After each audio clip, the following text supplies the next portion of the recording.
Thank you for listening to A Glimpse of the Kingdom.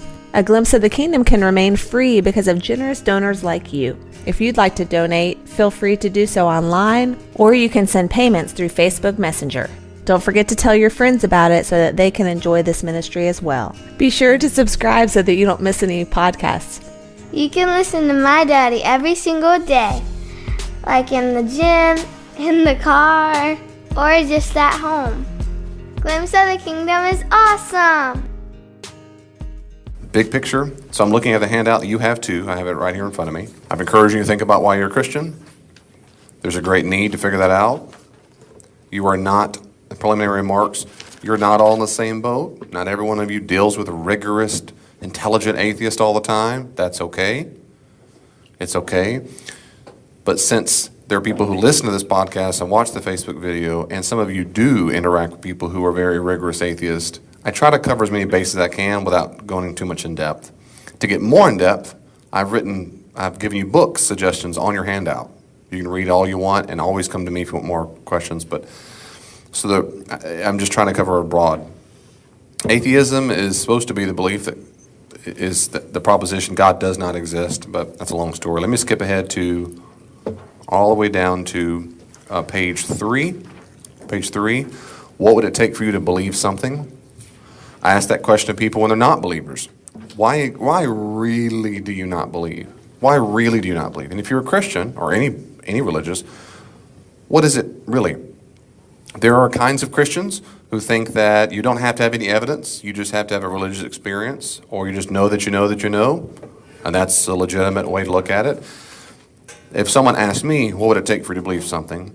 I would say, personally, this is David, I said this last time, I need some kind of evidence.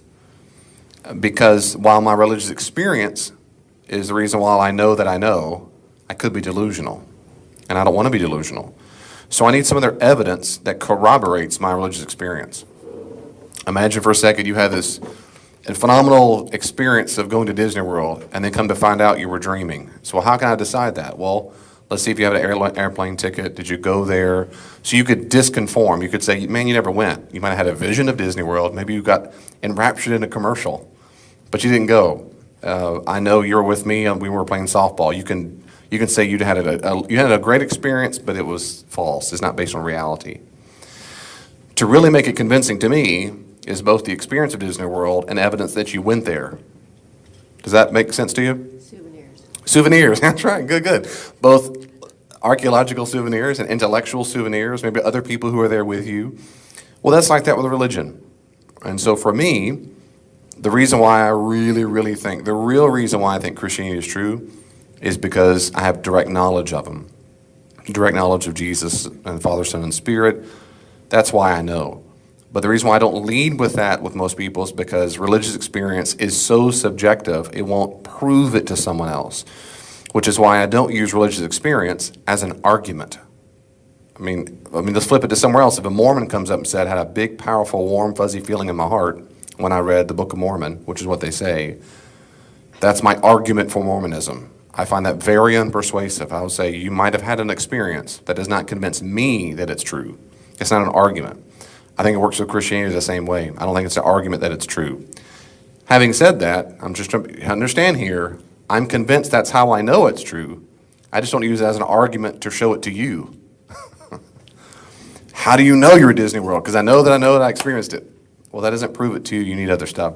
So that's the first reason. So I take a religious experience and I take a bunch of other things that I think point to it. That point to it is on the bottom of page 3. That's the direct evidence and circumstantial evidence.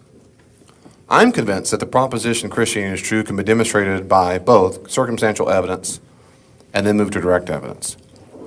You don't have to do it this way, but it is the way I do it. Let me give you an analogy real quickly before I move on. If we went up to a room upstairs and I said, look at the stuff around here. There's princesses and Cinderella stuff and unicorns and pillows and Barbie dolls. And I'd say, I posit that a little girl lives here. And then the person beside me doesn't believe in little girls. I go, I know that little girl lives here. They say, why do you say that? Well, where is she right now? I said, well, no, she's not in the room. Well, that's convenient. Well, it's not convenient at all. I wish she were here because she could introduce herself. Well, then where's she? Well, I mean, point out something. Where's her? She's got to be made of something in here. No, the little girl's not made of things in the room. She's not made of wood at the bed. She's not made of springs in the mattress. No, this. Well, then what makes you say she's alive? Well, two reasons. One is if I look at all the clues in the room, the things I listed like unicorns and Barbie dolls and whatever, it's possible a little boy did that. It's possible it exploded in a magical confusion. Possible unicorns or aliens dropped it off. There's all kinds of things you could say. It just seems to me when you put all this evidence together, it sure is pointing to, I bet a little girl lives in this room. That's circumstantial evidence. Those are clues that point to something. The second reason I'd say, and I know the little girl lives here, is because I met her. Her name's Julia. Well, make her appear right now. I can't. She's not here. But why do you think she exists? Because I've experienced her. You following with me? Well, that's just normal analogy. Now, by default, immediately, the odds are very high. If you came into a stranger's house, and they said that to you, you'd probably all go, yeah, that makes sense to me. Yeah, this stuff, you put all the data together, it sure points to a girl. I haven't met her, but that does make a lot of sense. Maybe that guy who talks about his girl is delusional. Maybe he hears voices and sees, but maybe he fixed it himself. I mean, you can make up all kinds of alternative theories, but that's exactly how it is with Christianity with me. I think there's a bunch of clues. The clues don't prove it, but the clues sure do point. That's what circumstantial evidence is. And knowing my daughter directly is called direct evidence. Circumstantial evidence, the clues, direct evidence is one-on-one knowledge. Those two things, I think, go together in Christianity. I think, in my view, you need both. You need both. Now, does that make sense? I want to pause there because this is a quick review before I move on. Does that make... Fair enough. Okay, so to repeat that, what you're saying is when you're 18 years old, you had an experience, and I'm paraphrasing, you had an experience. You didn't have much evidence, you had experience. Absolutely justified. Many people I meet have an experience before they know a bunch of clues. And they discover the clues later on, they go, all this time, now I see it. That's okay. Back to my analogy. If you met Julia before you saw her room, you'd be perfectly justified and say, yeah, I met her. Have you seen her room? Give me a bunch of circumstantial evidence. I don't need it. I already met her. Her name's Julia. We talk, have a relationship. Where is she right now? Well, I can't make her manifest her presence, but I met her. Unless you demonstrate I'm delusional, I have a reason, I have a warranted belief. Let's attack that belief and say maybe John was delusional. Let's figure out whether daughters ever can exist, if there was a girl of that name and where she lived with that address, and to come to find out none of those things lined up. And no one's ever heard of Julia. And there's no evidence whatsoever that corroborates that. She has no parents. There's no record anywhere. There's no DNA evidence. Well, then it leans toward likely you just had some kind of experience, but it ain't real. So let me pause there for a second. I'm saying those are two different things. Now, some people will still say, David, I don't care. I know that I know that I know. You can say that. Some people say that about alien abduction. They say that about sighting Elvis. They say it about experience the Mormon God. And they can say that, and I think they can be justified in saying it. It's just that, personally, I wouldn't find it convincing. I need both. I like the experience plus corroborating evidence. I'll move on quickly. So that's the forest. We're talking about, if someone says, why do you think God exists? Oh, I should have said this too. Don't forget, when it comes to Christian theism, that's the top of page 2, right at the top. That's a worldview. As a Christian, Christians do not believe that God is a fixture in the universe, no more than I thought Julia is made of wood. So it means anytime you ever hear an atheist or non-believer put God or Yahweh, capital G God, in the same sentence as Thor or Zeus or Amun-Ra, a bunch of foreign gods, Shakti, Vishnu, it means immediately they do not know what they're talking about, and with due respect. Yahweh or Allah or Christian Trinitarian God are not a fixture in the universe. You can't go to a certain galaxy and find them. God doesn't ride on the wind of the thunder like Thor did. They don't live on top of a mountain like Zeus did. God's not here in space-time continuum like that. The closest we get to something like that is Jesus. And guess what? We have evidence that Jesus existed and did things. We're going to go to that later on. But So that's why in Christian theism we say, where's your evidence? I have circumstantial and direct evidence.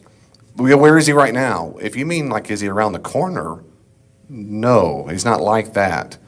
Well, isn't that convenient? Well, it's not convenient at all. It's about the God I believe in. He's not a thing in the universe. He's not out in the sky. He's not in space. So that rules out every other God in the entire, that's ever been invented. That's not the Christian theistic God. And that's why, to use my analogy of Julia, it's like saying there's a room full of clues, but only certain people meet the God. Well, I think the universe is full of clues, but only certain people have met them. And what I'm doing now on page 4 is to give you these 3 layers of probability. I think 2 different kinds of things. I think you might say facts of reality make it quite probable. These are clues in the room for Julia. They're clues. They don't prove God exists. I just think they point that way. And then the second major thing is quite probable. We'll go to very probable. That's when we get to the manuscripts in New Testament itself, the Gospels. Does that make sense what I'm doing so far? That's it. That's what we're doing. Can I go ahead very quickly? Okay, you stop me. Now, I remind you, I'm going to go for a while and then pause for questions. And it's not because I don't care what you have to say, but I'm trying my best to get going. Page 4, I think God is the best explanation for why anything exists at all. I think he's the best explanation why the universe had a beginning. If it's an event, there had to have been a cause. The cause has to be not made of matter and energy and time and space. I don't think universes pop into existence. You can't say a quantum vacuum. That's like saying a zygote, the earliest stage of development. I covered all this before. Watch the video if you haven't already, or listen to the podcast. You're not going back far enough if you say anything about quantum anything. It had a beginning. It popped into existence. Why? Naturalists are going to say there's no explanation, just popped into existence. That's possible. I think it's silly. I don't think it happened. I think it's much more rational to say God created it, much like I create a thought. 3, while the universe has constant and quantities that are fine-tuned for life, scientists know for a fact that the universe is exquisitely fine-tuned like knobs for life to exist. Not humans to exist, though that's true too, but life. Life. Stars would not have formed, and on it goes. And we talked about this last time. That's where we ended last time, was on the laws of nature. And so any quick questions about numbers 1 through 3? We're going to go faster after this, besides morality, but any question about that, number 1, 2, 3? Say God chose to do it that way. That God chose to do it that way? Everything that he did was his choice, his desire to give him pleasure. Right, so the Christian would say he decided to do it that way. Correct. That's right. And back to my analogy, if someone said, okay, if Julie exists, why are there unicorn pillows on the ground? Then I would say because she chose to do that. I don't think a criminal did it. I don't think an alien dropped it off. I think my daughter, for some reason, usually likes to throw pillows on the ground for some unknown reason. She does. She decided. So yeah, that's right. So these are clues, I think, point to God. Like number 4, I think God's the best explanation for why there are what we call laws of nature. Now, I have a video, but I'm not going to show that tonight because of time. C.S. Lewis has a great talk about laws of nature. And if you go to YouTube, you can look it up, Laws of Nature by C.S. Lewis. It's only 7 minutes long, but I'm going to save us time. Now, I want to say this because this is very common for naturalists to respond back. So let me say this. A law is just shorthand for a behavior that typically repeats itself. A behavior that typically repeats itself. That's what a law is. That's all it is. Laws are not immutable. That is, it's not like they can't change no matter what. They're not unchanging things. They're patterns. They're just patterns. And laws cannot create something. They might explain an event, why this marker falls down. They'll make up something called law of gravity. But the law of gravity, the law did not make this fall. It's the way we talk about the pattern that this typically falls down. Laws don't make anything, don't create anything ever. Laws can't create a universe. Now, theism, let me back up. Naturalism doesn't tell us at all where these laws come from.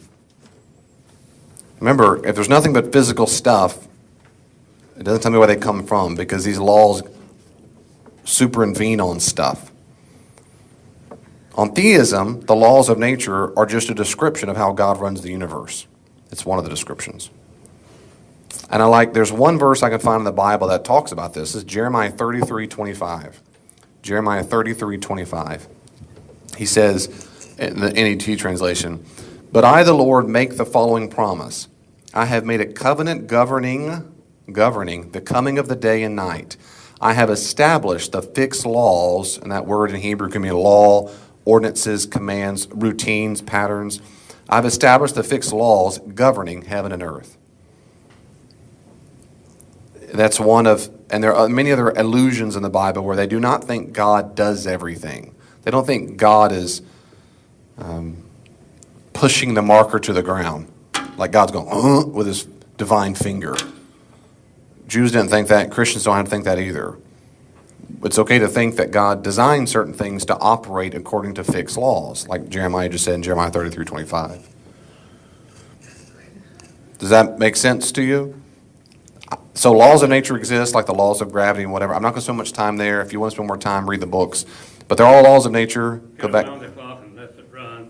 He can reset the clock or stop it. Gotcha. So God wound the clock and lets it run. Right. If that's all he did, if you remember, That's part of it. if that's, I'm just saying, that is good. If that's all he did, that's the great definition of deism, as we talked about a couple weeks ago. Deism is the belief that there's an all-powerful creator God who established these laws, create the universe, and then basically step back, as it were. Does not reveal him or herself or itself, doesn't interact with creation. Well, I think he does. That's deism. Right, which is why you're not a deist. If you think he does interact, that's a theist. He can do whatever he wants to do with it. He can do whatever he wants to with it. That's right. Well, I He has no agree. limitations. What's that? He has no limitations. You said he has no limitations. I disagree, but not with about the universe. But that's another story. Maybe we can talk about that later on. So I do think God is the best explanation of why the laws of nature. In naturalism, there's no explanation. Like there's no explanation why the universe popped into being. There's no explanation why the universe is fine-tuned. There's no explanation for why anything exists. There's no explanation for why there are laws of nature. I think theism best explains that. God, as it were, sustains the universe. He sustains it. He sustains it. I'm going to go ahead to number 5. I think God is the best explanation for why the universe is rational. Now, this is a long topic, and I'm going to say this very briefly. There is debate on what exactly mathematics are and whether mathematics really exist, if they're independent, and on and on. My own view is that, in my reading, most people, and I'm one of them, think mathematics is a real thing. It's an abstract object, sets and numbers. They really are real. What's debated is, do they have an essence real on their own, like almost like they're floating in this heavenly realm? Or are they a different kind of real? And I think they're a different kind of real. The typical Christian response has been what's called divine conceptualism. That is to say, mathematics come from the mind of God himself. So they're real, but they're real into the mind of God. God thinks that way. People who think they float out there by themselves are called Platonists, all the way back to Plato. And Platonism is getting a little more revived these days, but I think they're real. I also think that most mathematicians will say this, is what I can tell in my research. They think that the more, and scientists do, the more we study, the more we do math, the more we do any kind of science, we keep discovering more of the universe. Pure mathematicians, and I'm not one of them, but I read some of them, as little as I have to. That's not my strength. Usually they'll say things like, when I do math, he or she would say, when I'm doing pure mathematics and developing brand new ways how mathematics work, I'm not just making it up as I go along. They usually say words like, I've discovered a new theorem. I've discovered the way these numbers work. I've discovered there's no formula. When the Pythagorean theorem was created for triangles, when the quadratic equation was a formula, well, all these things were done, they'll say it was discovered. Like they went, Eureka, they found a new rock. They found a new star. I found a new formula. It's a real thing that they seem to discover. That's how, not everyone, but most people treat it that way, and I think that's the way it should be treated. They've uncovered, they've stepped into a cave and go, oh my goodness, this math was here all along, we just discovered it. No one thinks it's preference. Oh, you like chocolate ice cream, I like vanilla, I like 2 + 2 = horse. No one really acts that way. They act like it's not a useful fiction, but something real. The second thing that's so fascinating is it always fits reality.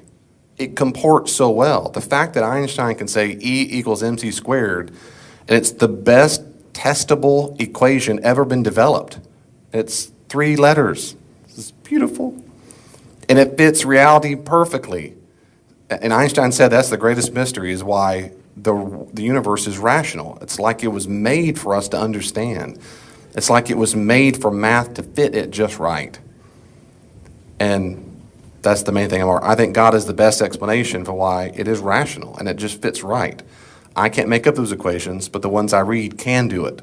And they'll say, yeah, it just fits so well. Science is always thinking that. In fact, there's a whole pursuit called they're looking for the theory of everything. Einstein wanted it real badly. The TOE, the TOE. The theory of everything. The idea is that scientists want to come up with that one math equation so short and simple, like E = mc², that explains everything. It's the governing formula for every other law of physics. It's the dream of any little young scientist. I'm going to figure it out.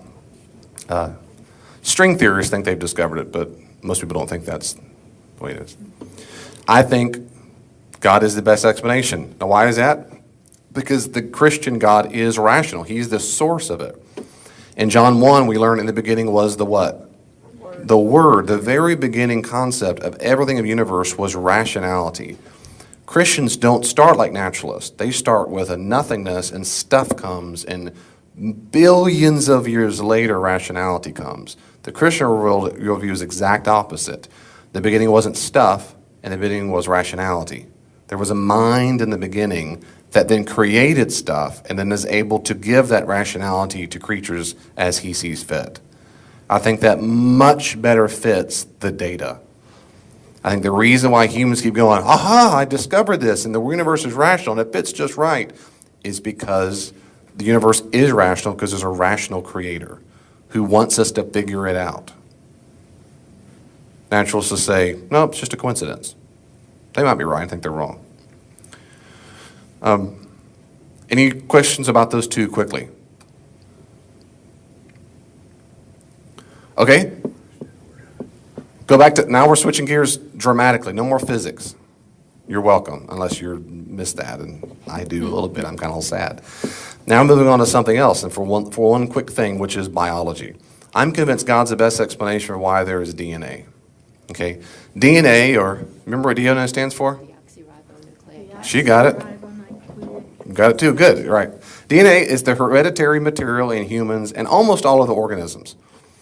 Nearly every cell in a person's body has the same DNA. Most DNA is located in the cell nucleus. It's called nuclear DNA. And a small of it DNA can be found in what's called the mitochondria. The information in DNA is stored as code that make up 4 chemical bases: A, G, C, and T. I won't tell you the main words that matter. Human DNA consists of about 3 billion bases, and more than 99% of those bases are the same in all people. More than 99% of us are identical in the DNA chromosome.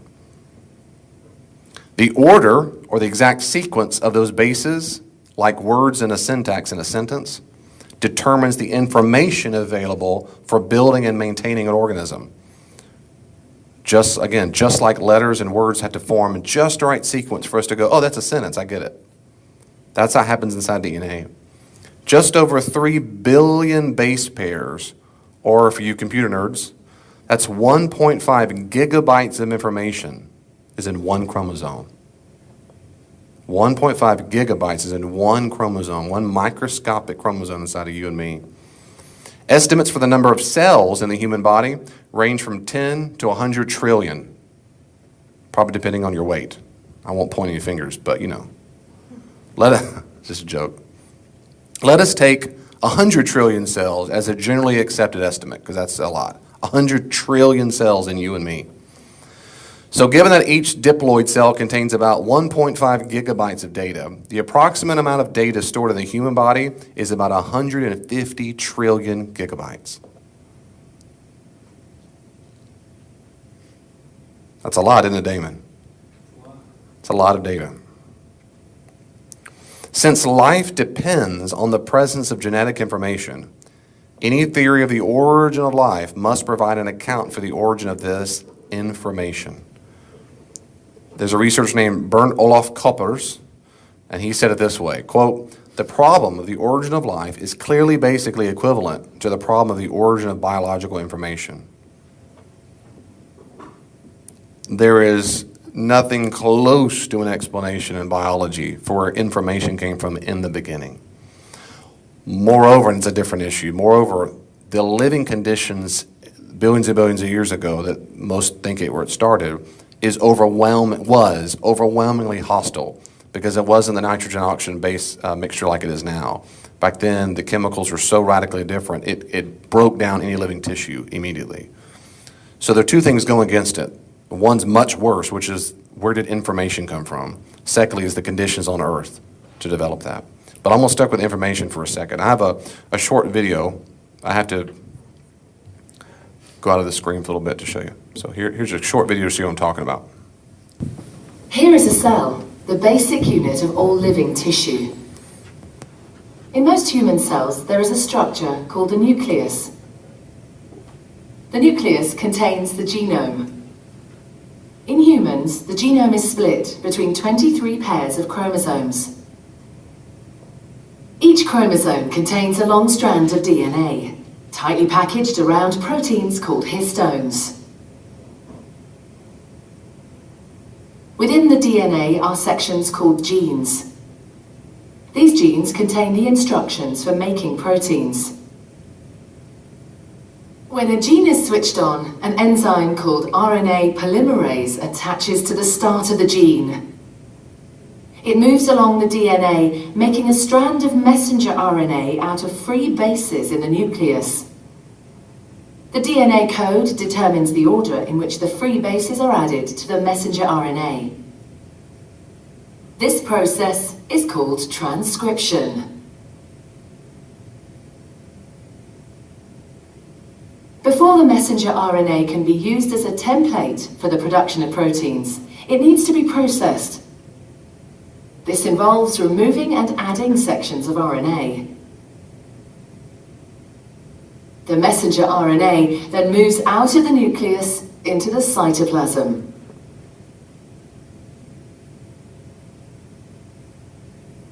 Protein factories in the cytoplasm, called ribosomes, bind to the messenger RNA. The ribosome reads the code in the messenger RNA to produce a chain made up of amino acids. There are 20 different types of amino acid. Transfer RNA molecules carry the amino acids to the ribosome. The messenger RNA is read 3 bases at a time. As each triplet is read, a transfer RNA delivers the corresponding amino acid. See the amino at the top? This is added to a growing chain of amino acids. She'll say in a second. Once the last amino acid has been added, the chain folds into a complex 3D shape to form the protein. They have to be in order to shape just right, and they have to be in the same form just right. You can't just throw them together. The amino acids have to be in the exact shape. Well, as much as you understood about that, the point is, of course, that it is instruction. When I go to build a swing set in the backyard and it comes with a big fat instruction manual, and it says put this here, put this here, put this here, I have to look at those instruction manual. If I put all the pieces right, out pops a swing set. It's very unlikely that if I empty all the parts of the swing set on the ground and shake it up, a swing set pops out. It's much more likely that would happen than the 3 billion base pairs of DNA just happen to get the right spot to form. Now, the chromosome's different. We have 3 billion base pairs. But you say, well, what about amoeba? What about the tiniest? Nope, they've got about 1.5 million. So it's still much more likely if I shook up my anything out of my box and dumped them out, something would pop out, like a fixed car or something, than it is one single solitary cell what you need to have, outside of sounding ludicrous, of saying, oh, it's possible, you need a code. You need some instruction manual of how to put it together. And what you just saw is one process, and it's not even all of it, it's part of it. They left out several little things here and there that are fascinating. This gets us to one protein. One. If that doesn't mean much to you, it takes hundreds of millions and millions and millions and millions to form your body, and even small little things. So this process is an instruction manual. Evolutionists debate if information can be added along the way in the process. I'm not as concerned about that as in the very beginning. And that's what's so strikingly, overwhelmingly improbable. And there are a lot of other improbable things about it, but that's the main thing that I'm talking about tonight on that. I think God is the best explanation of why there is information at all. If I came upon, you came upon my book over there that I wrote, and someone said, look at there. I wonder where that came from. He said, oh, it exploded in a book factory. I mean, it's just silly. You'd say, no. I mean, if I open it up, look, there's words in it. And they're not just, well, you say they're words, they're just ink on a page. Yeah, but when you put them together in English language, this means something. These are forming sentences. The first thing any rational person will think is, oh, those words must have come from a person. All right, people have minds. A mind produced that. A mind didn't put the ink on the page, but the mind's the origin of the information that was written down in the language. The information came from a mind. Pick any language you want, German, Spanish, Finnish, it doesn't matter. That's how to communicate it. DNA can be used how they want, but the information is a profound mystery in naturalism. I don't know how God put the DNA there first. I have no scientific explanation for how God did it. I don't. I do think God is the causal agent. I think God's the best explanation for creating DNA. I think it's the best explanation for that. Any question about that? I hope you see the books I listed there. I hope you'll for free to go read all you want. And let me go back just a little bit on the top of page 5. If you read, I mentioned this last week, but just to highlight it again, Hugh Ross's book, Why the Universe is the Way It Is, I think is an easy read. It's not fluffy. It's kind of dense, but it's fast-paced. It is astonishing how much the universe and our galaxy, our solar system is fine-tuned. It's just amazing. What was the name of it? It's right there on top of page 5. Yeah. Oh, Lord. I'm sorry. That's right, Why the Universe is the Way It Is. Now, Lewis's and Barnes' book, A Fortunate Universe, Life in the Finely Tuned Cosmos, is also good. It is more technical. So it's not it's not that difficult, but it's much more technical than Ross's book. And then for a different view, Leonard Susskind's work is different. And the DNA, the classic Stephen Meyer signature in the cell, and then Behe's book, and there are others. I was trying to find a book, and there might be out there. I couldn't find a book that responds directly. There are all kinds of blogs that respond in opposition to the DNA, and all this stuff can be on YouTube. Look at these guys on YouTube as well, by the way. Church, if you like to listen or watch videos, look up Hugh Ross on video. Look up Stephen Meyer. Look at the people. Listen to the debates they have and make up your own mind. Okay, I'm going to go ahead quickly. Number 7, unless there's a question. No, Kristen, you're making a face like... Maybe not. Okay, I think God is the best explanation for why there are moral laws. And so what I want to do now is... Everyone has heard people quarrel. Sometimes it sounds funny and sometimes it sounds merely unpleasant. But however it sounds, I believe we can learn something very important from listening to the kinds of things they say. They say things like this: how do you like it if anyone did the same to you? That's my seat. I was there first. Leave him alone. He isn't doing you any harm. Why should you shove in first? Give me a bit of your orange. I gave you a bit of mine. Come on. You promised. People say things like that every day. Educated people as well as uneducated. And children as well as grown-ups. Now, what interests me about all these remarks is that the man who makes them is not merely saying that the other man's behavior doesn't happen to please him, He's appealing to some kind of standard of behavior which he expects the other man to know about. And the other man very seldom replies, "To hell with your standard." Nearly always he tries to make out that what he's been doing doesn't really go against the standard, or that if it does, there is some special excuse.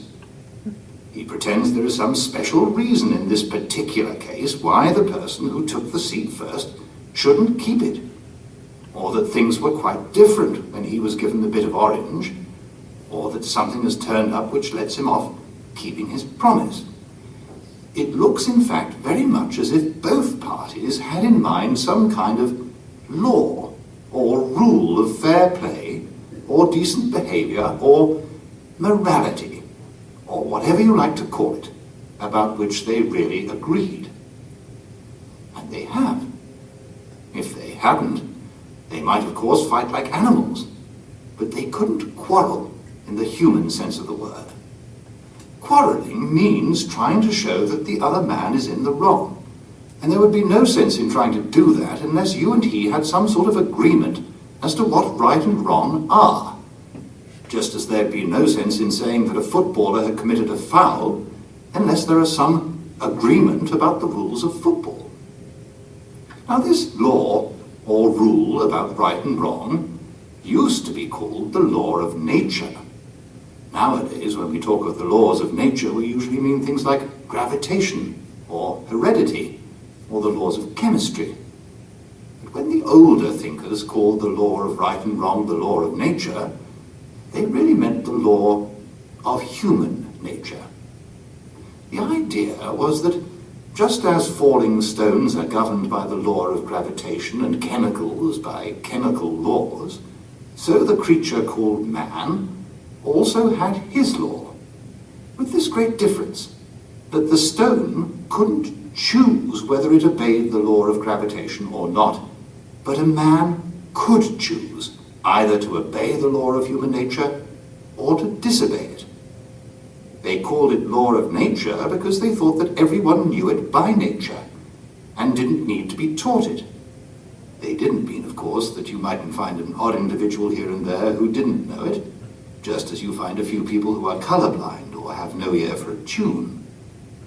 But taking the race as a whole, they thought that the human idea of decent behavior was obvious to everyone. And I believe they were right. If they were not, then all the things we say about the war are nonsense. What is the sense in saying the enemy is in the wrong, unless right is a real thing, which the Germans at bottom know as well as we do, and ought to practice? If they have no notion of what we mean by right, then though we might still have to fight them, we could no more blame them for that than for the colour of their hair. I know that some people say the idea of a law of nature or decent behavior known to all men is unsound because different civilizations in different ages have had quite different moralities. But this is not true.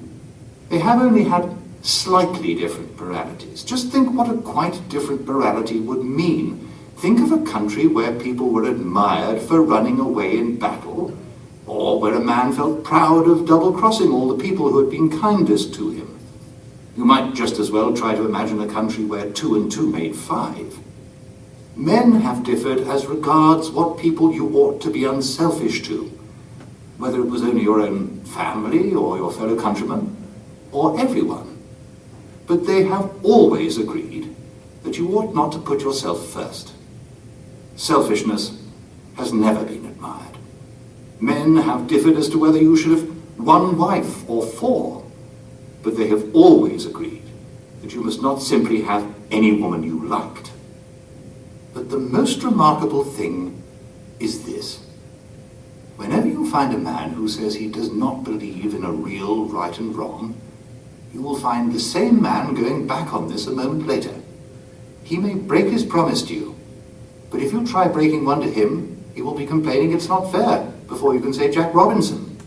A nation may say treaties don't matter, but then next minute they spoil their case by saying that the particular treaty they want to break was an unfair one. But if treaties don't matter, And if there is no such thing as right and wrong, in other words, if there is no law of nature, what is the difference between a fair treaty and an unfair one? Have they not let the cat out of the bag and shown that whatever they say, they really know the law of nature, just like anyone else? It seems then we are forced to believe in a real right and wrong.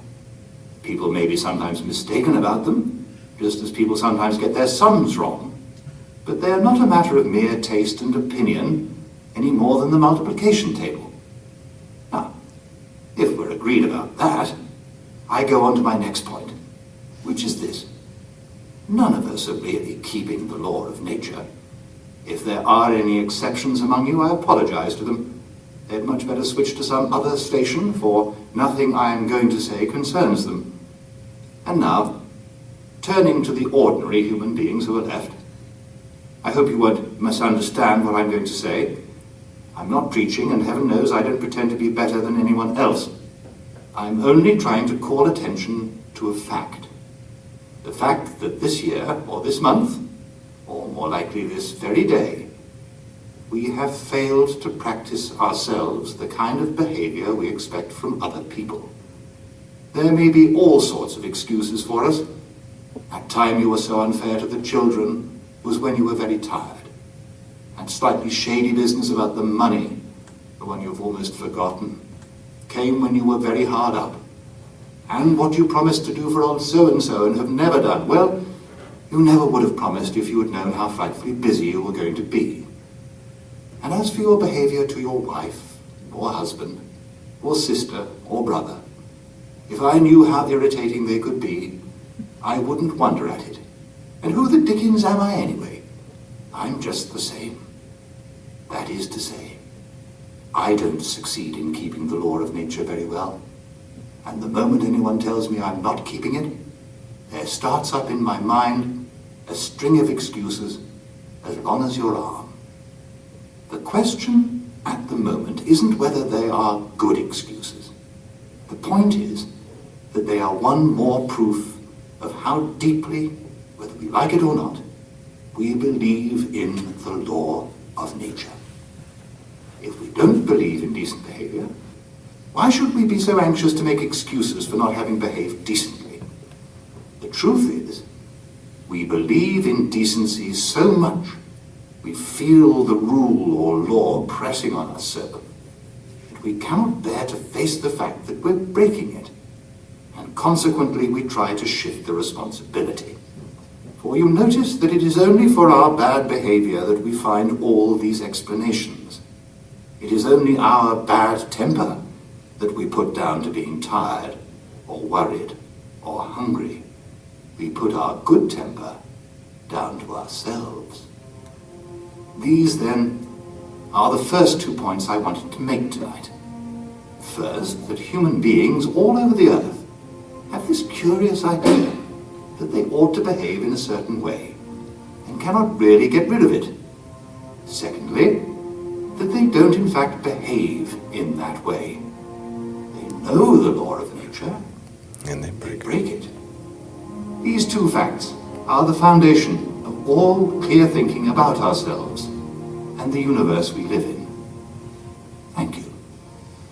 He's going to deal with some objections, then I'm going to talk.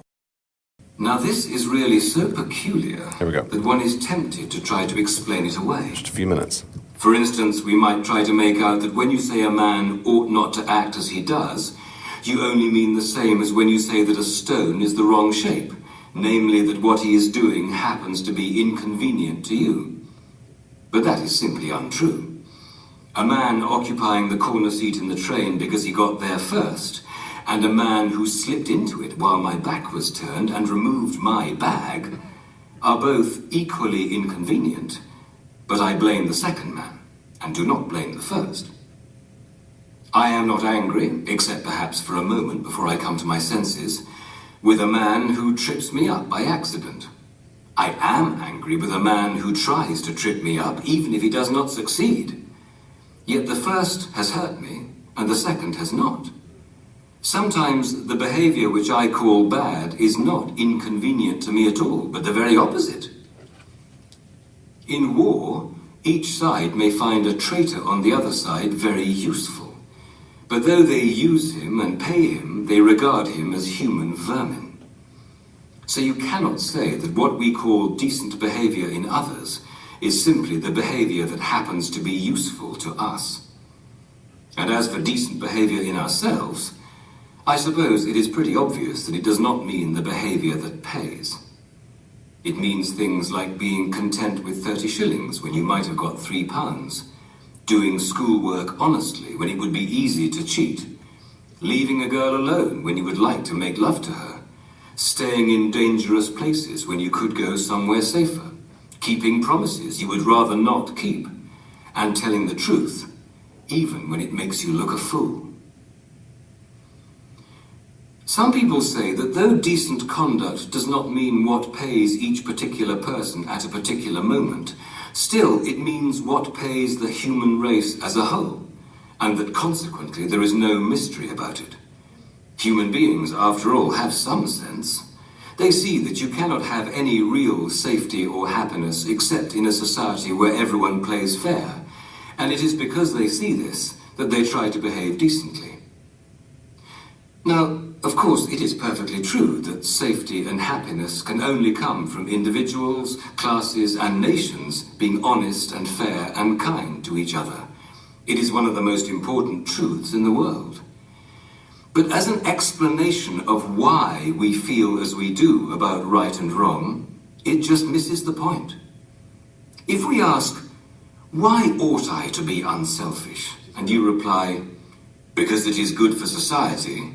We may then ask, why should I care what's good for society except when it happens to pay me personally?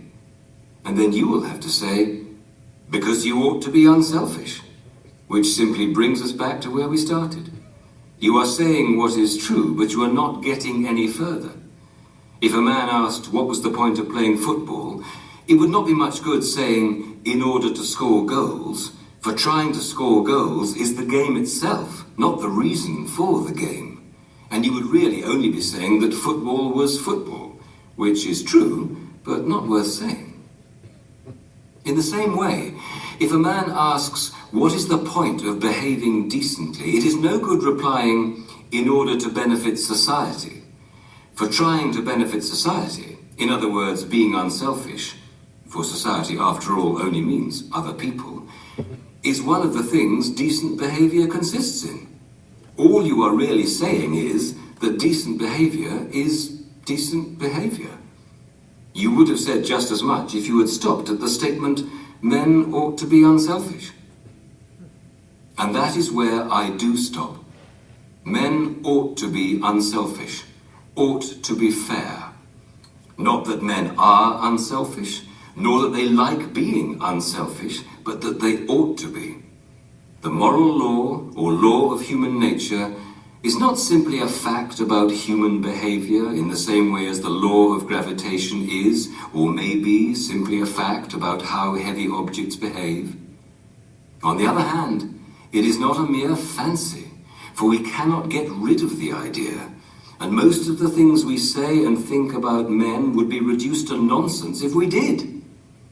And it is not simply a statement about how we should like men to behave for our own convenience. For the behavior we call bad or unfair is not exactly the same as the behavior we find inconvenient, and may even be the opposite.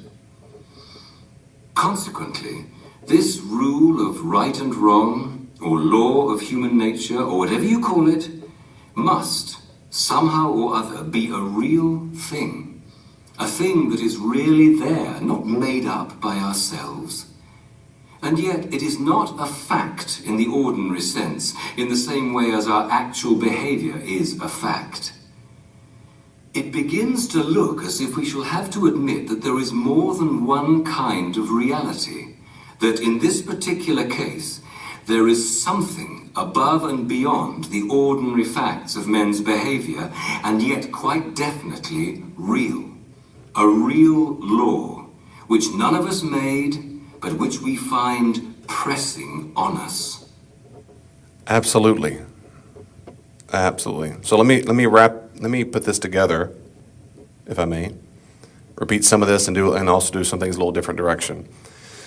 I believe God has the best explanation for why I say objective moral values, why there are objective moral values.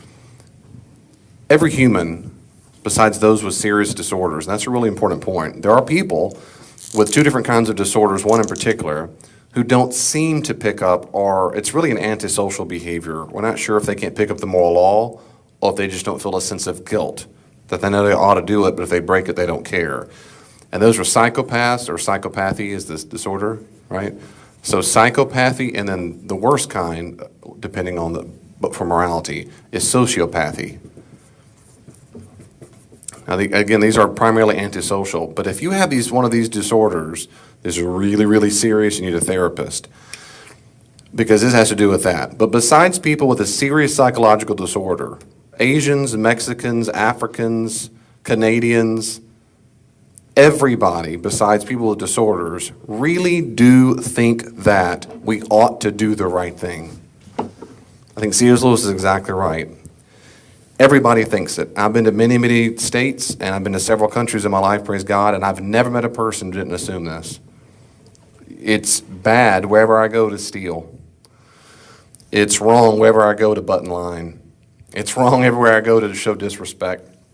Across the board. And that is called what we call the moral law. And I did a whole class on morality.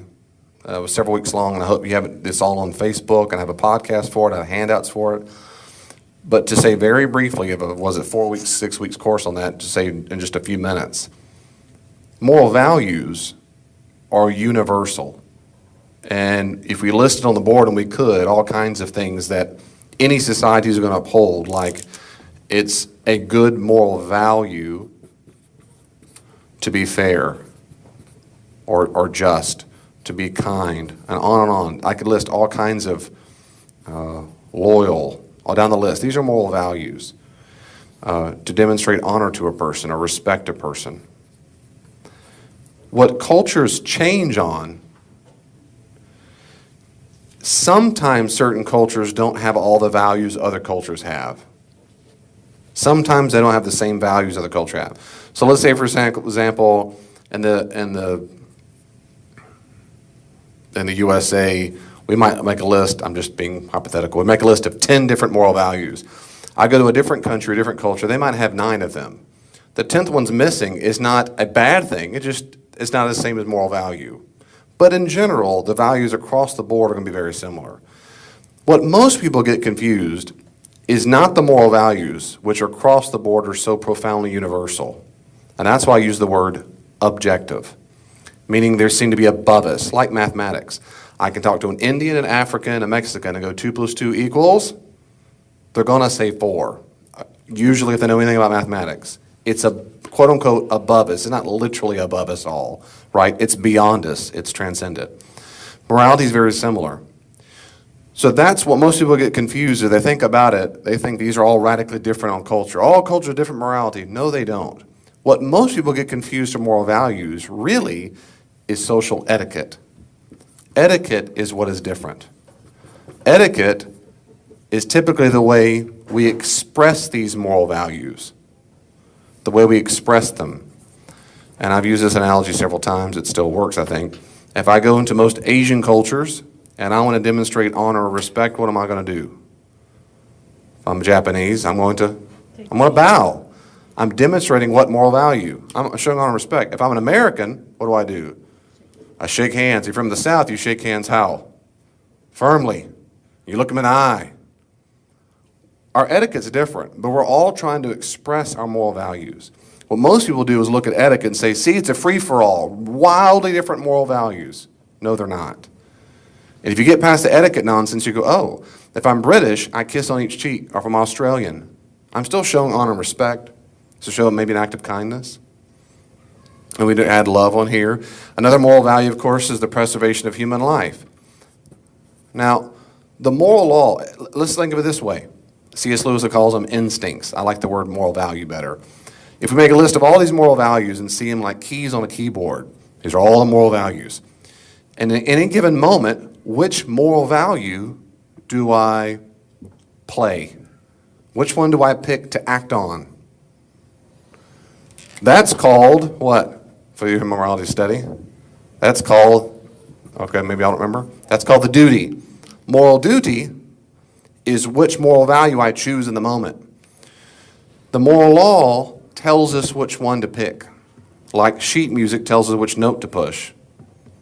So for example, if I'm up here down the road and I see a car on fire on the side of Mass Street, I'll feel different moral values or different instincts. One moral value is to preserve my own human life. So that instinct is run, it's hot. I might, what if it blows up all of a sudden? I'll feel another instinct that says, you better go help. You try to help preserve someone else's human life. I might try to be kind or loving and so forth. So I have different values that are, all right. There are different moral values that I have inside of me, and I'm trying to figure out which one I should employ in this second. The moral law tells me which one. Now, in that scenario, which one would I probably choose? So someone on bringing this up, which one I probably choose? What would I feel the most compelled to do? And the most guilt if I did not do it? Save the person. And C.S. Lewis makes this point in another one in the book. We typically choose the moral value that puts us the most at risk. Now, why do we do that? Because it feels like the right thing to do. The moral law almost always tells us a thing that's sacrificial. It can't be because moral values come from our need to survive and help culture and society if we die. So that's what the moral law is, that seemingly outside impulse that tells us we ought to do the right thing. So, once again, all humans, besides those with serious psychological disorders, apprehend or grasp or apprehends the moral law. We have this intuitive compulsion to do the right thing. It is an ought. An ought. And this is what's very different from the moral law versus every other law. No one thinks this marker ought to fall down to the stand. It ought to, or it broke a rule. If the wind blew down a tree out in the forest, no one says it should have fallen that way. It ought to have had. It would have been bad if it didn't. No one says that. That'd be silly. It's just doing what things do when wind blows it over. It's just act like nature. No one says that when a male lion kills a deer, man, that lion just murdered that deer. It needs to go to jail. It should be punished for breaking the moral. No one says that. No one thinks the lion is obeying has to feel a sense of the moral law. Humans do. It feels like an ought. It feels like a commandment. So we have these two basic things of this moral law. It is universal, objective, beyond us, transcendent. All humans appeal to it, besides the serious psychological disorders ones.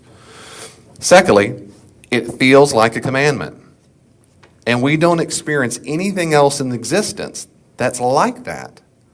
Now let that sink in for a second if it hasn't already. Just let that sink in for a little bit. For example, most people follow the basic canons of logic.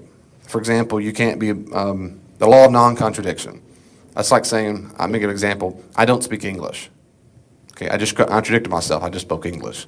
That'd be silly. That makes sense. So, I mean, that's just silly. You can't say that. That's nonsense, David. You can't contradict yourself. That's a basic law of logic. You can't do that. But I don't feel like I ought not to be illogical, nor do I feel guilty when I am. If I say 2 + 2 = 5, you go, you ought not say that. You should know better. You should be ashamed of yourself. Do I feel guilty if I put the wrong answer in mathematics? At least I didn't, never in my entire childhood. Even now in my adulthood, Damon, I wouldn't, because I'm not a mathematician. I know basic math, but I would never go, oh, I feel awful. So we have this sense, not only of oughtness that comes from morality, but a sense of guilt when we should have done otherwise. And it doesn't work that way in anything else. We might call it the laws of logic, but no one feels they ought to do it. The laws of grammar, but no one feels like you ought to make sure your verb and subject agreement match. There's something very different about morality. And why is it universal? Why does it feel like a commandment? Why is it universal? Why does it feel like a commandment? Does that make sense so far? Yeah, some of you are fading. Let's stay with me. Okay. Atheists, non-naturalists, they act as if there's objective moral values. Most of them do. And that's a good thing. I like that. If not, it'd be overwhelming anarchy all the time. I want them to act like that. And secondly, as a theist, I go, of course you act like that. Of course you feel the moral law because you're human. The question is, who has the best explanation for why a universal experience of humans is that we ought to do the right thing? Where does it come from? That's what we're looking for. Not, do we feel it? Yes. Why do we feel it? And I'm going to go on there for a second, but go ahead. Do you have a question? No, I was going to say God. Okay, God, good. As a Christian theist, I think God is the best and, quite frankly, the only explanation. Naturalists, for many, many, many years, or all kinds of non-Christians, they're back to Aristotle. There have been many, many attempts, many ethical theories that attempt to explain where they come from and why we feel that. So it's not that Christians are the only people to think about it. There are tons of different theories. That's not the issue, is whether or not you find the theories convincing. You might. Go read them. There's all kinds of different moral theories out there. I personally do not find them convincing at all. I think by far the best explanation is that the reason why we feel we have a moral oughtness, and it's universal, is there's a moral lawgiver. Now, if you're a naturalist, what you have to say, and I have a lot more on this on that study I did, they have to say is that morality isn't based on moral value. It is merely social etiquette. It's just a biological delusion to help us survive as a species. That's all it is. It's a useful fiction to help make sure we don't all kill each other. That's the number one explanation given by naturalists. That can't be right. It can't be right for three reasons. At least, I'm about 7 or 8, but I'm going to give you 3. You're welcome. I know you're just like, okay, stay with me. Can I give you 3 reasons, or do you want me to just move on? I'm serious about this. You want me to move on, or do you want me to? I want to hear him. Reason. Okay, well, because I know some of you are covered this before. Evolution cannot be the explanation of why it's universal and why it's good. They're all big knockout ones. Number 1, David Hume said this back in the 18th century. It's called a naturalistic fallacy. You cannot get an ought from an is. You cannot get an ought from an is. You cannot say, it just is the case that humans develop a certain way. It just is, and that develops an ought. You cannot logically do that. That is nonsense. That tree fell by the wind. It's just an is, and it ought to behave that way. You might mean that a little bit like, well, with the laws of physics, but no one thinks it ought to have. Like it did the right thing by falling there. You can't do that. And humans are, that analogy, are like trees. You can't do that. If we are merely the result of blind natural processes, it makes no sense to say an ought comes from an is. And morality feels like an ought, not just an is. I sneeze, that's an is. I yawn, that's an is. I'm hungry, that's an is. I don't ought to sneeze. I don't ought to yawn. They're very different. So I experience in me is all the time. The ought is something very different. The second reason why I can explain that is, this is called the genetic fallacy. The genetic fallacy is when you attempt to explain whether or not something is true or false when you discover its origin. KU is the number 1 team in the conference. Number 1. Of course you think that because you're from Lawrence.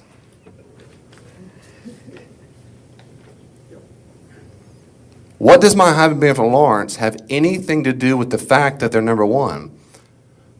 Everything, because you're from Lawrence. That's the genetic fallacy. If I can discover where you got the belief from, it means the belief is false. Does that track? That's nonsense. They're number 1 based on the records. Not that's right, but the records of the team. I could be from Alaska and go, KU is number 1 in the conference. What are they going to say then? Of course that, you're white. I mean, what does that have to do with anything? Your parents told you that. So what? the origin doesn't have it. So when it comes to genetics, if you say, well, biology, development evolved us, gave us this morality, aha, that's where it came from. That's where it came from doesn't mean it's false. That's that's called epistemology. And the third major reason is, that is not at all, I can't do this while I'm talking, I have to stop, experience. If you say, there's no such thing as morality, and most naturalistic ethicists do say that. There's no such thing as morality. It's an illusion. We're delusory. That's not what experience tells us. That is, everything in our bones, you might say, everything in our intuition tells us, yes, it is wrong to eat babies. Yes, it is wrong to rape people. Yes, it is wrong to murder. Yes, it is. Yes, it is. Yes, it is right to tell the truth. Yes, it is right. There are real moral values. And so everything in the human experience besides the people with serious disorders tell us it can't just be an illusion. It's as real and powerful a fact as my normal experience of everything else, like if I'm hot or cold or hungry or thirsty. But more than that, because there's an intuitive mental state that tells me that. So if evolution is true that it's only illusion, we have a huge problem with why is it all humans say, no, it's not. And I've heard atheists and naturalists say, I know it sure feels like it. It's a very powerful urge. That's an illusion. And I could say a lot more about that. They'll say, well, and I'll say that that's true. Is what Hitler did wrong? Well, yeah. What do you mean by wrong? Well, I mean, he shouldn't have done it. Why not? Because you don't do that to help society survive. They say that's exactly what they thought. They thought it did help society survive. Who are you to tell them it was wrong? Well, maybe I wouldn't do it. That's not what we're saying. If you think morality is a preference, like I like chocolate ice cream, then you've not really come to grips with what morality is. Now, most naturalists, I'm going to say in the sermon this week too, most naturalists and atheists, they think that humans are the source of morality. Sam Harris is real well known for this, saying humans should just use their rationality. This is a fundamental difference between Christians and naturalists. Christians admit that humans are not and cannot be the source of morality because we're not the source of good. We can't be. And humans don't talk that way, just as C.S. Lewis said. You stole my seat. No one says, so? They give an excuse for why it was okay. It's okay that I broke the moral law. I was here first. Or you weren't looking. It's okay that I stole that candy because you shouldn't have had it out. Not, who cares? Everyone assumes there's a moral law and we justify it. And that's what we do on the inside of ourselves. And that's true when you go to God. A lot of people think getting God's forgiveness means we just tell him all our excuses. I was really tired. I know I shouldn't have yelled at my spouse, but I was real tired. God, is that cool, God? Okay, you understand. Good. Next. And Lewis is also helpful there. That's what most people think. And that's why they think, well, I'm not real sure if God's forgiven me. Because I think he's right. I think most people think when people come to me, Dave, I'm not sure, how do I know God's forgiven me? I usually ask through a series of questions and conversation.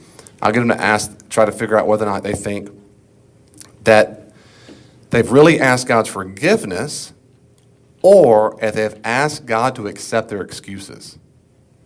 They're very different things. Is God okay with the fact that I was tired and still yelled at him? Is God okay with the fact that I was really hungry and that's why I stole? I've given him excuses for years and years and years. I'm not real sure if he's accepted my excuses. I would say, you're right, he hasn't. Forgiveness doesn't mean God goes, oh, okay, that makes sense.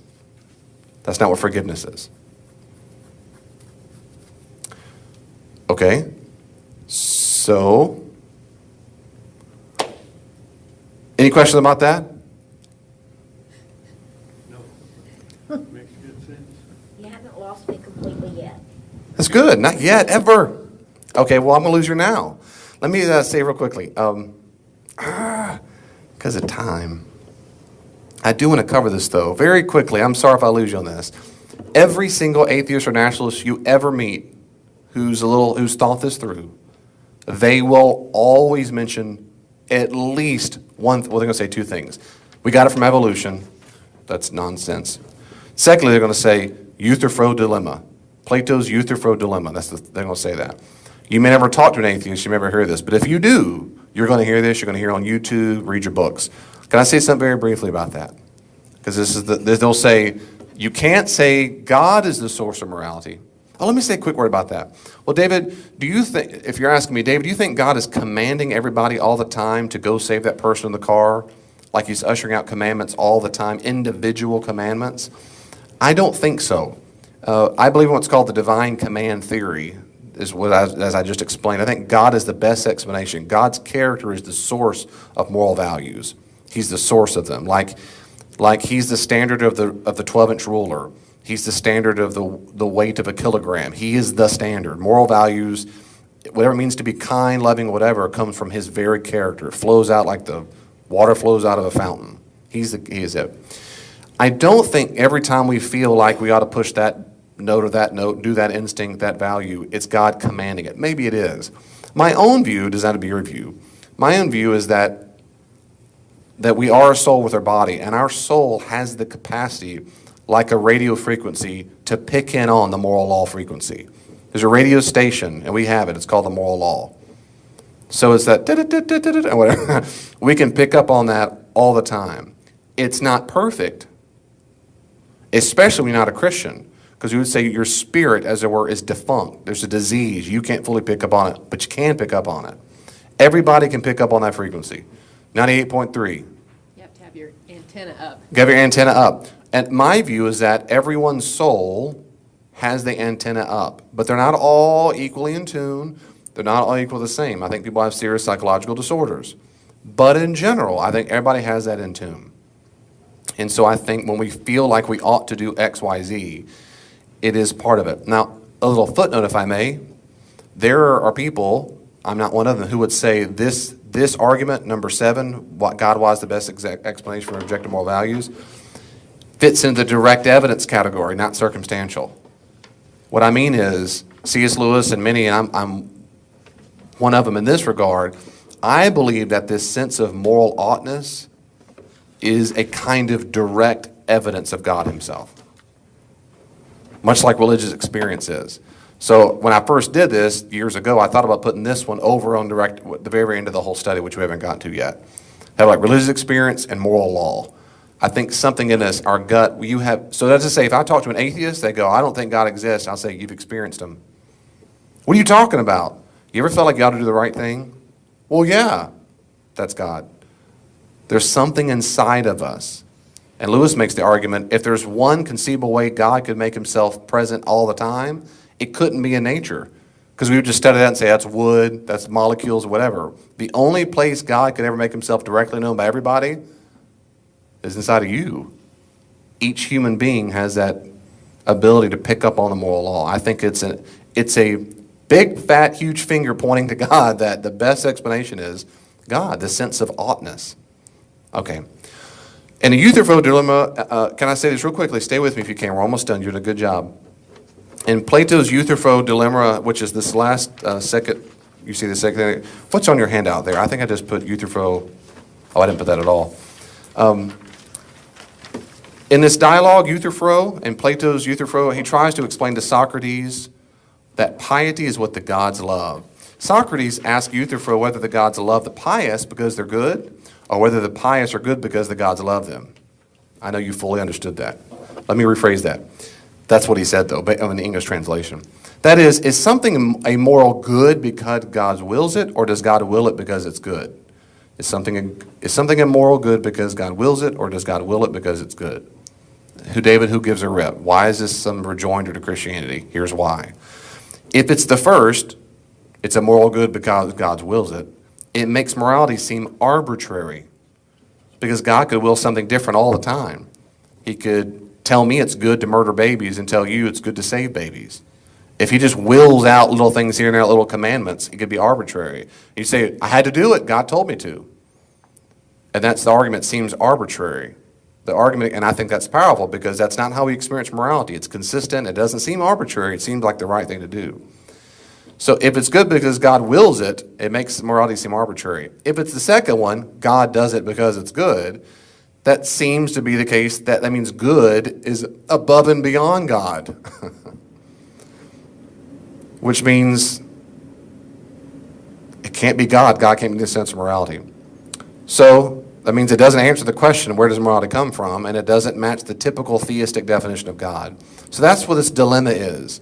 If you say either option, you seem stuck. It's either arbitrary or there's a moral law above God. Well, if that's the case, then God can't be the source of morality. Well, this is only a dilemma if you accept one particular view of something called volunteerism. Volunteerism. To save time, I'm not going to go through all the options. But in my own view is that, as I said just a second ago, I want to say it one more time. God's very character is where we get values. Values. His character is where we get our values. His commandment is where we get our duties. So values are not arbitrary. And they're not above God. They flow straight from God. Why is it good to be loyal? Because we pick up on that radio signal, it seems to me, that's God's very character. God is loyal. We should be loyal too. We ought to be loyal. Why is it good to tell the truth? Why is it good to be honest? Because God's honest. That's his character. He's honest. Does that make sense? Why is it good to be respectful? Because God is respectful. Why is it good to preserve human life? Because these characters come out of here. The duties are different. Moral commandments come out of his duties, and those depend on the person, the situation, on and on. For example, humans have the moral duty to preserve human life unless God commands it in some way. God does not under that duty. God has not issued the same duty to himself. I have a truck. If I went there and slashed the tires, you might think I'm crazy. But what you wouldn't say is I'm evil. It's my truck. I'll do what I want to in my truck. I don't have the moral duty to take care of my truck or not damage it. You have the moral duty not to damage my truck. It's not your truck. You're under the moral duty to respect my stuff because it's my property. I'm not under the same moral duty. Does that make sense? Kinda? No? I have the moral duty to raise my children. They're my children. You don't have the moral duty to raise my children. I do. You're not guilty if you don't come to my house tonight and make sure they get fed. But I'm guilty as a parent if I make sure they don't have some food. That's my moral duty. So moral duties are all the time different depending on all kinds of situations. God is not under the moral duty to make sure we live the same way. We have different moral duties than God does. To God, we are all his truck. He's under no moral obligation to make sure I'm nice and shiny and clean forever and live a nice, fat, healthy life. He's under no obligation. There's no moral duty he's violating. So I see moral duties as rooted in God's commandments. His moral values rooted in his nature. There's no dilemma. There's no dilemma. This is called essentialism, but there's no dilemma at all. So what do moral values come from? God. Well, David, could those moral values have been different? What if God really liked betraying? Then it would be good to betray, right? The answer is no, because God's moral character, God's essence, it can't be different. It is logically impossible to have a God who does like lying, whose moral value it is to eat babies. If you don't understand that, it's like, I wish David weren't from Mississippi. Well, he is. You don't get to have me in a way I'm not. I wish David weren't 6'3" or 4. Well, sorry. It just is what it is. I'm from there. That's my past. I'm this, my height. You can't pick and choose the things. What if David were different? No, it wouldn't be David anymore. David, by essence, that's what it means. Now, that's not the exact analogy. These are contingent. But God's that way. We don't get a different God. The God that is morally perfect, good, and that's it. So does God have duties? Well, yes and no. When God issues a duty to himself, like, I'll protect you, Israel, he's giving a moral duty to himself. Now he's got to hold his promise. But God does not have the moral duties that humans have. And in my experience, every single naturalist or atheist who complains about God, every single one of them assumes God has the exact same moral duties that we do. That's a false belief, a false assumption. If your God were so good, he would do X. My response always is, why? Why do you think God has that moral duty? Well, because we have to. There's your fault. That's your problem. There's your problem. And I want to show this quick video. This is real quick. And you may not care, but I thought this was really, really interesting. And then we're about wrapped up. Hopefully we'll keep going.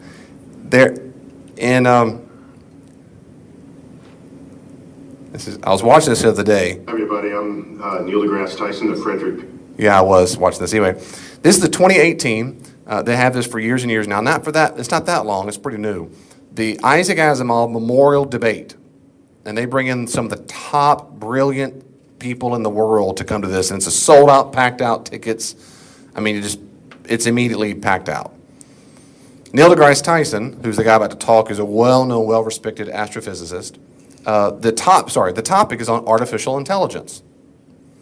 And they brought in the guy who's in charge of the IBM Deep Blue, what's his name?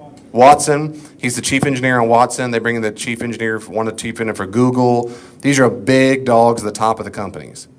Neil deGrasse Tyson, who's about to talk with a mustache, he's a great astrophysicist.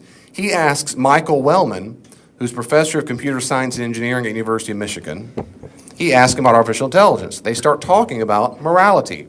Well, if we develop these machines that become conscious, what happens when they start doing things? And there's a real, if you don't know this, for many years now, for a long time, really, I mean, for years, there are books written on this topic of what do we do when they do become self-aware. Most movies think they turn into Terminator, all kinds of stuff. But they're working on now, how do I program machines to help make sure they don't go crazy and kill all the humans? If you're not, artificial intelligence, you know what that is, right? So we're developing computers. The idea is they become self-aware, conscious. Well, the moral issue is a big deal. And I was watching this debate, listened to it, I don't know, I think it was a couple weeks ago. I was so excited. As a nerd, I was at the gym. And I got Elaine, she was on the treadmill. I said, "This is great." She said, sweat pouring off her face. Sounds good, honey, whatever. Yeah, just pray for her. And so he asked the question, he asked the question right here. This is Dr. Michael Wellman. He asked him about morality. He's going to give the analogy example. There's an ethical example where he says, talk about the trolley example. And this is basically when you had to choose between saving a life or not pulling a lever, and it kills people. It's a common moral dilemma. Do you save one person or do you not pull the trigger? You'll save a baby or a person, but you know it's going to kill these other people. That's a moral dilemma. But what he says is, the point is, if artificial intelligence were programmed and it became alive, how would they know what to do? Now listen very carefully to what he says, Dr. Michael Wellman, the guy in the glasses, what he says about what he wants artificial intelligence to be able to do. This became popular in psychology to pose ethical dilemmas to people and see how they react. And there's many variations of it, but the standard kind of story is a trolley is going down a track and it's about to hit or kill 3 people, and then you notice that there's a switch, and you could make it go over to another track where there's only 1 person, and you could choose to kill that other person instead of the first 3. Would you do it? And the dilemma there is somebody's going to die no matter what. You either can not touch it, then the trolley kills 3 people on its own, or you can intervene and actively kill 1 person. Right. Now, I'm not a psychologist, but I think it seems to be a kind of silly question to ask people because humans can really never get, I think, into a mental state where they can really believe that with certainty, if I take this action, I'll kill this 1 person for sure, and the other action. There's always this uncertainty. There's always questions about what to blame with. It's not actually a realistic situation. So the question is, will AIs actually was it more realistic for them perhaps? Could an autonomous vehicle be in a situation where all of a sudden a bicyclist runs in front of it and has a chance to swerve and do some other damage, and will it have to weigh that? We'd have to take out the vegetable cart first, and then find out what else it does. Yeah, and so will they have to be coded in them what the solutions are to those dilemmas? When it does happen. Right. So that implies that humans get together, figure out a solution, and you hand it to AI. That's not the point of AI. The AI is going to have some higher intelligence than we do. And that's why I'm curious. You bring AI to that problem, Is it going to give different answers than we would? And then we said, oh my gosh, we never thought about it that way. Let's do it that way. So I think this is what's going in some of the discussion here. Actually, no, AI, the idea is we want to give, for the humans to give the AI the values. And the AI is concerned with making decisions and taking actions to promote those values. So ultimately, we are saying, we value life. That's part of what the robot laws are for. There are no robot laws. They are science fiction. No. Isaac Asimov. Because the danger is that they would be weaponized by the party that is programming them and is controlling them. Not that they're going to all of a sudden decide to get rid of the humans.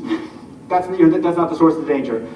With respect to the kind of trolley problem situation in this hypothetical autonomous vehicle, when it does happen that one of these cars runs over a bicyclist, and it'll happen, I think, much less frequently than humans do it today. We'll take the black box. I hope they're engineers so they have a black box that captures everything that was in their senses all the time, and it's very secure so they can't lie about it. And then we'll be able to dissect it, and we'll say, you made this decision. Why did you do that? And you might say, well, I hit the bicycle because if I swerved to the left, I would have run over, a child. Or if it said, well, I did that because if I swerved too fast, I'd wake up the passenger. Then you'd say, no, that was the wrong decision. That was not what we meant for you to do. I wake up the passenger. Do you get where I'm going with this at all? These are some of the brightest minds in the world trying to figure out how to design consciousness. They go, how do we do that? Because we know there's such thing as morality. How do we do it such that, A, it's genuinely free to make a free choice, but B, obeys the moral law? If you command it always to behave a certain way, it's not free. The way to guarantee that is you put moral values in them. That is exactly what Christianity teaches about God. God has implanted into us moral values. If he made us obey the moral values in a certain way, to the duties we made us do it, we don't have the freedom not to do it. I wish you'd have gone the next step further and said, I wish you'd have said what I just said. Neil deGrasse Tyson alluded to, he said, wait.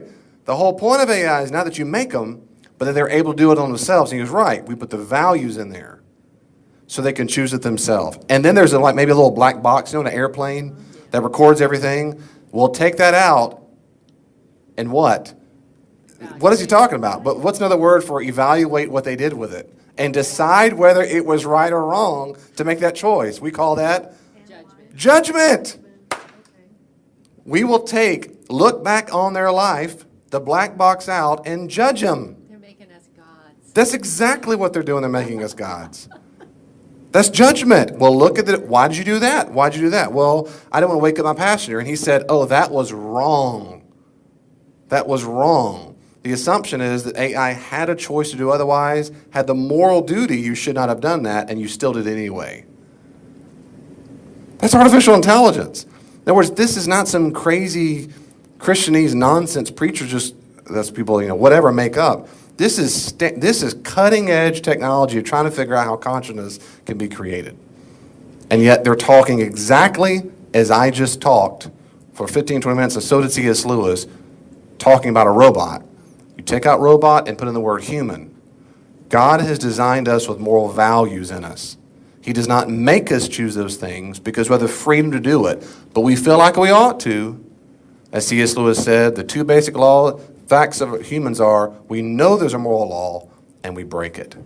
Sometimes we get it right, sometimes we don't. And at the very end, we get a black box, metaphorically speaking. We want it to have a soul. That's right. That's exactly, they want to have a rational soul.